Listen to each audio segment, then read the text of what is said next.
ચલો ગાઈસ, આજના લેક્ચરમાં આપણે મોટરનું સ્ટાર્ટરની શું કામ જરૂર હોય, ઇન્ડક્શન મોટરમાં સ્ટાર્ટરની શું કામ જરૂર પડે છે એ જોશું કે ઇન્ડક્શન મોટરમાં સ્ટાર્ટરની શું કામ જરૂર પડે છે. જો ઇન્ડક્શન મોટર, હું તમને એક બેઝિક આઈડિયા દઉં. ઇન્ડક્શન મોટર, આપણી પાસે જે ઇન્ડક્શન મોટર છે, સ્ટાર્ટિંગમાં શું હોય? ઇન્ડક્શન મોટરમાં ઇન્ડક્શન મોટરમાં એક તો સ્ટાર્ટિંગના સમયે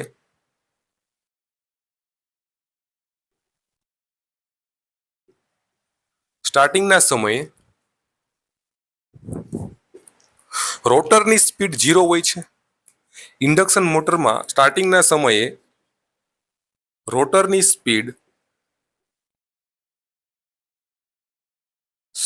n હતી, n તે 0 હોય છે. રોટરની સ્પીડ 0 હોય છે, બરાબર. રોટરની સ્પીડ 0 હોય છે એનો મતલબ જે સ્લીપ છે, સ્લીપ મેક્સિમમ હોય છે. રોટર ફરતું જ નથી તો સ્લીપ તમારી મેક્સિમમ થઈ ગઈ.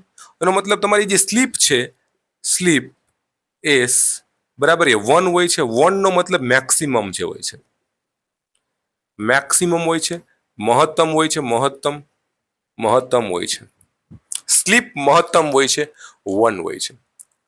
હવે સ્ટાર્ટિંગના સમયે જે ઈએમએફ ઇન્ડ્યુસ થાય છે, બરાબર, જે E2 મતલબ જે E2 જે ઈએમએફ ઇન્ડ્યુસ થાય, પહેલા શું S ઇન્ટુ E2 જનરેટ થતો હતો. રોટરમાં શું થતો? S into E2 EMF generate થતો હતો. રોટરમાં S into slip into E2 EMF આપણો જનરેટ થતો હતો. હવે આ સ્લીપ જ છે એક એવું ગુણધર્મ હતો કે જે ઈએમએફ ની વેલ્યુ ઘટાડતી હતી. સ્લીપની વેલ્યુ ઓછી હતી તો ઈએમએફની વેલ્યુ ઓછી હતી, બટ સ્લીપની વેલ્યુ મેક્સિમમ છે. આ સ્લીપની વેલ્યુ કેવી છે? મહત્તમ છે. સ્લીપની વેલ્યુ મહત્તમ છે. સ્લીપની વેલ્યુ મહત્તમ છે એટલે ઈએમએફની વેલ્યુ મહત્તમ થશે. એટલે કે આ ઈએમએફ જે રોટરનો જે ઈએમએફ છે, રોટરનો ઈએમએફ મહત્તમ થશે, જેથી મોટર ફૂલ લોડ કરતા 5 થી 7 ગણો વધારે કરંટ લેશે, બરાબર. તો સ્ટાર્ટિંગમાં મોટર વધારે કરંટ લે છે. શું કામે?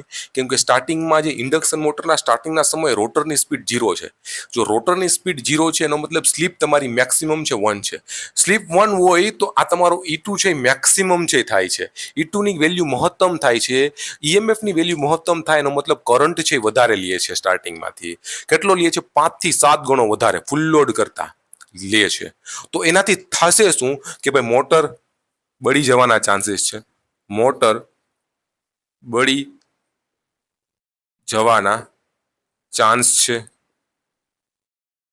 બીજું શું થશે કે ભાઈ એ મોટર હારે કનેક્ટ કરેલા બીજા ઉપકરણો, જે મોટર જે લાઈન ઉપર કનેક્ટેડ છે, બરાબર, જે મોટર જે લાઈન ઉપર જોડાયેલી છે એ લાઈન સાથે બીજા જોડાયેલા જે ઉપકરણો હોય છે, બરાબર, મોટરની લાઈન સાથે બીજા જોડાયેલા ઉપકરણો ને ઓછા વોલ્ટેજ મળે છે. બે વસ્તુ થાય, આ બે કન્ડિશન થાય. એટલા માટે સ્ટાર્ટિંગ કરંટને લિમિટ કરવો જરૂરી છે. એટલા માટે જે સ્ટાર્ટિંગ કરંટને તમારે લિમિટ કરવો જરૂરી છે, એના માટે આપણે સ્ટાર્ટરનો ઉપયોગ કરીએ છીએ.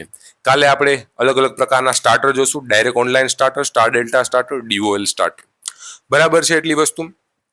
ઓકે, ડન, બરાબર. તો શું કામે છે સ્ટાર્ટરની જરૂર પડે છે એ મેં તમને કીધું. ઇન્ડક્શન મોટરમાં સ્ટાર્ટરને એકચ્યુઅલમાં શું કામે જરૂર પડે છે, બરાબર, બધી વસ્તુ મેં તમને કીધી. આ માઇન્ડમાં હશે તો સ્ટાર્ટરમાં એમ તમને મજા આવશે થોડી ઘણી, બરાબર છે. ઓકે, તો હવે મળીએ ડાયરેક્ટ સ્ટાર્ટરમાં, DOL સ્ટાર્ટરમાં.